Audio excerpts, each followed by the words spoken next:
আমি এখন তোমাদেরকে সুন্দর একটি গলার ডিজাইন কাটিং করে দেখাবো। আসসালামু আলাইকুম সবাইকে। দেখো, প্রথমে আমি একটি কাগজকে ভাঁজ করে নিয়েছি মাঝ বরাবর।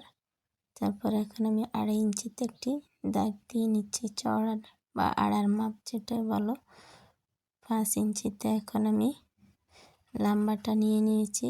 এখান থেকে আমি 2 ইঞ্চিতে কর্নার থেকে দাগ দিয়েছি এবং 2 ইঞ্চি দাগ থেকে বাইরের সাইডে আমি 1 ইঞ্চি দাগ দিয়ে নিয়েছি। আর নিচ থেকে আমি 1.5 ইঞ্চি দাগ দিয়ে কোনাকুনিভাবে দাগটাকে মিলিয়ে নিচ্ছি।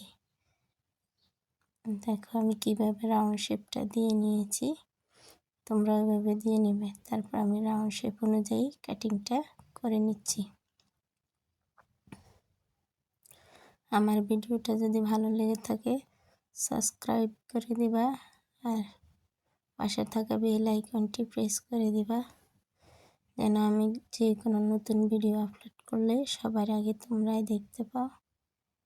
দেখো আমার গলাটা কাটিং হয়ে গেছে। এখন আমি বাহির থেকে 1 ইঞ্চি রেখে বাড়তি কাগজগুলো কাটিং করে ফেলে দেব। তোমরা ফেস্টিংয়ে বা কাপড়ের মধ্যে কাটিং করতে পারো। কাপড়ের মধ্যে গলা কাটিং করলে সবসময় 1/2 ইঞ্চি কম নেবে, লম্বাতেও 1/2 ইঞ্চি কম নেবে, চওড়াতেও 1/2 ইঞ্চি কম নেবে, আর বক্রমে কাটিং করলে 1/2 ইঞ্চি বেশি নেবে। দেখো আমার গলাটা কাটিং রেডি হয়ে গেছে। আমার গলার ডিজাইনটা তোমাদের কেমন লাগলো কমেন্ট করতে পারো, আর যদি কোথাও বুঝতে না পারো সেটাও কমেন্টের মাধ্যমে জানাতে পারো।